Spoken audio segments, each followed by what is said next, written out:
दोस्तों ध्यान से माँ, देखना इस मेरे वीडियो। पति अपना सारा माँ कमाई कैसे अपनी माँ को समझाती है देते अपनी हैं। बेटी को जब मैं ससुराल में अपने लिए रहने मांगती हूँ तो बोलते हैं माँ से मांग लेना। तो इसमें बुरा क्या है बेटी, जब तेरी जरूरतें तेरी सासू माँ पूरा कर ही रही है तो। क्यों माँ, हमारा अपना शौक नहीं है क्या? कम से कम पूरी नहीं तो आधी शरीर तो हक बनता है ना मेरा। कितनी बदल गई तू नीलू विवाह होते ही। मतलब माँ, मतलब ये बेटी कि तेरे पिता की कमाई तेरे पति से भी आधी थी, तो तू कुछ नहीं बोलती थी, अपने आप मैनेज कर लेती थी और हो भी जाता था। और आज तुझे क्या हो गया? अब ससुराल जाते ही तुझे शौक श्रृंगार ऐसो आराम की जरूरत होने लगी। ये परिवार को जोड़ के रखने के लक्षण नहीं है बेटी।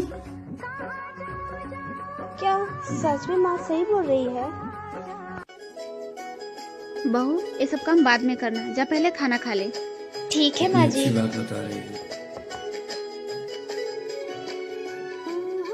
माँ, तू अपने बहू को बेटी समझती है और मेरी सास मुझे बहू समझती है। तुझे किसने कहा कि मैं